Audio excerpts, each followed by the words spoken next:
وإنهم من إفكهم ليقولون ولد الله وإنهم لكاذبون۔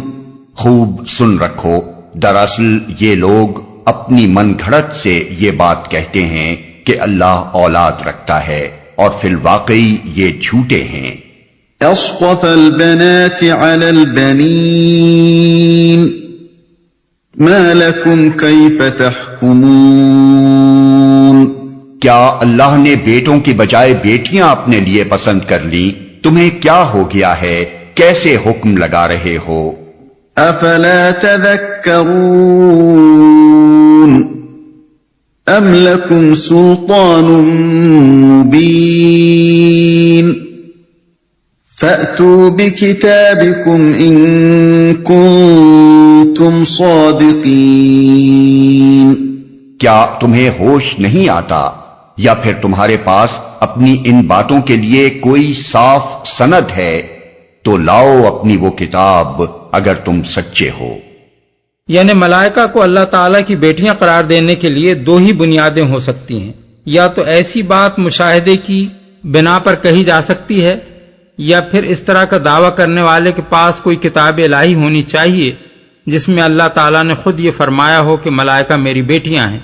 اب اگر اس عقیدے کے قائلین نہ مشاہدے کا دعویٰ کر سکتے ہیں اور نہ کوئی کتاب الہی ایسی رکھتے ہیں جس میں یہ بات کہی گئی ہو، تو اس سے بڑی جہالت و حماقت اور کیا ہو سکتی ہے کہ محض ہوائی باتوں پر ایک دینی عقیدہ قائم کر لیا جائے اور خداوند عالم کی طرف ایسی باتیں منسوب کی جائیں جو صریحاً مضحکہ انگیز ہیں۔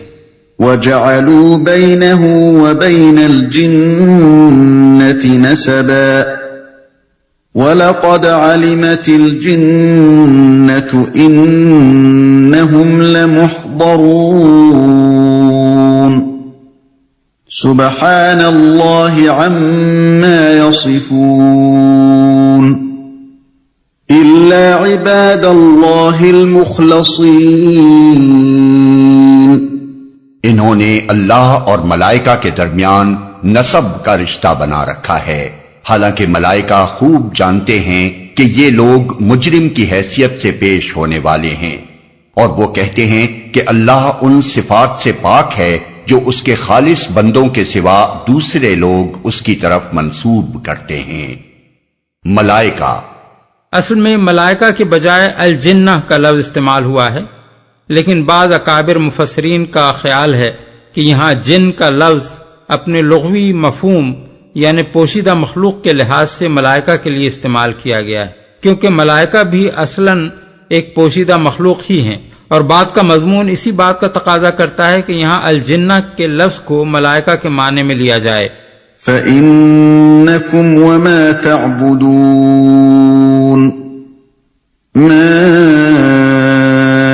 أَنْتُمْ عَلَيْهِ بِفَاتِنِينَ إِلَّا مَنْ هُوَ صَالِ الْجَحِيمِ۔ بس تم اور تمہارے یہ معبود اللہ سے کسی کو پھیر نہیں سکتے مگر صرف اس کو جو دوزخ کی بھڑکتی ہوئی آگ میں جھلسنے والا ہو۔ اس آیت کا دوسرا ترجمہ یہ بھی ہو سکتا ہے، پس تم اور تمہاری یہ عبادت، اس پر تم کسی کو فتنے میں نہیں ڈال سکتے مگر صرف اس کو جو۔ اس دوسرے ترجمے کے لحاظ سے مطلب یہ ہوگا کہ اے گمراہو، یہ جو تم ہماری پرستش کر رہے ہو اور ہمیں اللہ رب العالمین کی اولاد قرار دے رہے ہو، اس سے تم ہم کو فتنے میں نہیں ڈال سکتے۔ اس سے تو کوئی ایسا احمق ہی فتنے میں پڑ سکتا ہے جس کی شامت سر پر سوار ہو۔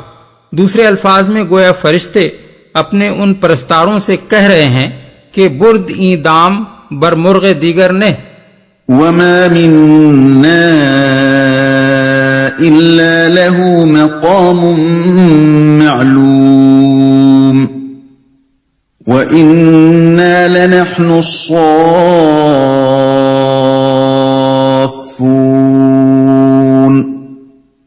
وَإِنَّا لَنَحْنُ الْمُسَبِّحُونَ۔ اور ہمارا حال تو یہ ہے کہ ہم میں سے ہر ایک کا ایک مقام مقرر ہے، اور ہم صف بستہ خدمتگار ہیں اور تسبیح کرنے والے ہیں۔ ایک مقام مقرر ہے، یعنی اللہ کی اولاد ہونا تو درکنار، ہمارا حال تو یہ ہے کہ ہم میں سے جس کا جو درجہ اور مرتبہ مقرر ہے اس سے ذرہ برابر تجاوز تک کرنے کی مجال ہم نہیں رکھتے۔ وَإِن كَانُوا لَيَقُولُونَ لَوْ أَنَّ عِندَنَا ذِكْرًا مِّنَ الْأَوَّلِينَ لَكُنَّا عِبَادَ اللَّهِ الْمُخْلَصِينَ فَكَفَرُوا بِهِ فَسَوْفَ يَعْلَمُونَ۔ یہ لوگ پہلے تو کہا کرتے تھے کہ کاش ہمارے پاس وہ ذکر ہوتا جو پچھلی قوموں کو ملا تھا تو ہم اللہ کے چیدہ بندے ہوتے، مگر جب وہ آ گیا تو انہوں نے اس کا انکار کر دیا۔ اب عنقریب انہیں اس روش کا نتیجہ معلوم ہو جائے گا۔ چیدہ بندے ہوتے، یہی مضمون سورہ فاطر آیت 42 میں گزر چکا ہے۔ وَلَقَدْ سَبَقَتْ كَلِمَتُنَا لِعِبَادِنَا الْمُرْسَلِينَ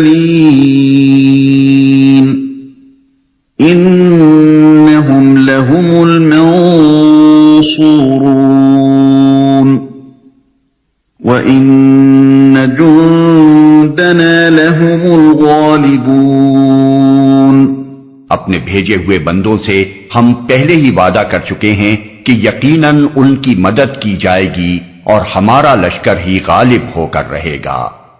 اللہ کے لشکر سے مراد وہ اہل ایمان ہیں جو اللہ کے رسول کی پیروی کریں اور اس کا ساتھ دیں، نیز وہ غیبی طاقتیں بھی اس میں شامل ہیں جن کے ذریعے سے اللہ تعالی الحق کی مدد فرماتا ہے۔ اس امداد اور غلبے کے معنی لازماً یہی نہیں ہے کہ ہر زمانے میں اللہ کے ہر نبی اور اس کے پیرووں کو سیاسی غلبہ ہی حاصل ہو، بلکہ اس غلبے کی بہت سی صورتیں ہیں، جن میں سے ایک سیاسی غلبہ بھی ہے جہاں اس نوعیت کا استیلاء اللہ کے نبیوں کو حاصل نہیں ہوا ہے، وہاں بھی ان کا اخلاقی تفوق ثابت ہو کر رہا ہے۔ جن قوموں نے ان کی بات نہیں مانی ہے اور ان کی دی ہوئی ہدایات کے خلاف راستہ اختیار کیا ہے، وہ آخر کار برباد ہو کر رہی ہیں۔ جہالت و ضلالت کے جو فلسفے بھی لوگوں نے گھڑے اور زندگی کے جو بگڑے ہوئے اطوار بھی زبردستی رائج کیے گئے، وہ سب کچھ مدت تک زور دکھانے کے بعد آخر کار اپنی موت آپ مر گئے۔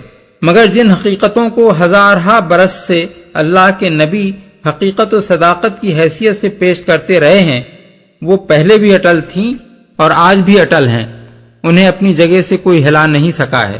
فَتَوَلَّ عَنْهُمْ حَتَّى حِينٍ وَأَبْصِرْهُمْ فَسَوْفَ يُبْصِرُونَ۔ پس اے نبی ذرا کچھ مدت تک انہیں ان کے حال پر چھوڑ دو اور دیکھتے رہو، عنقریب یہ خود بھی دیکھ لیں گے۔ یعنی کچھ زیادہ مدت نہ گزرے گی کہ اپنی شکست اور تمہاری فتح کو یہ لوگ خود اپنی آنکھوں سے دیکھ لیں گے۔ یہ بات جس طرح فرمائی گئی تھی اسی طرح پوری ہوئی۔ ان آیات کے نزول پر بمشکل 14-15 سال گزرے تھے کہ کفار مکہ نے اپنی آنکھوں سے رسول اللہ صلی اللہ علیہ وسلم کا فاتحانہ داخلہ اپنے شہر میں دیکھ لیا، اور پھر اس کے چند سال بعد انہی لوگوں نے یہ بھی دیکھ لیا اسلام نہ صرف عرب پر بلکہ روم و ایران کی عظیم سلطنتوں پر بھی غالب آ گیا۔ أَفَبِعَذَابِنَا يَسْتَعْجِلُونَ فَإِذَا نَزَلَ بِسَاحَتِهِمْ فَسَاءَ صَبَاحُ الْمُنذَرِينَ۔ کیا یہ ہمارے عذاب کے لیے جلدی مچا رہے ہیں؟ جب وہ ان کے صحن میں آ اترے گا تو وہ دن ان لوگوں کے لیے بہت برا ہوگا جنہیں متنبع کیا جا چکا ہے۔ وَتَوَلَّ عَنْهُمْ حَتَّى حِينٍ وَأَبْصِرْ فَسَوْفَ يُبْصِرُونَ۔ بس ذرا انہیں کچھ مدت کے لیے چھوڑ دو اور دیکھتے رہو، عنقریب یہ خود دیکھ لیں گے۔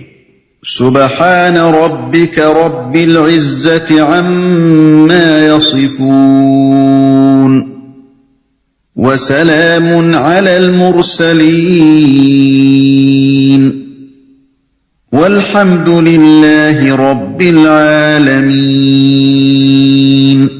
پاک ہے تیرا رب عزت کا مالک ان تمام باتوں سے جو یہ لوگ بنا رہے ہیں، اور سلام ہے مرسلین پر، اور ساری تعریف اللہ رب العالمین ہی کے لیے ہے۔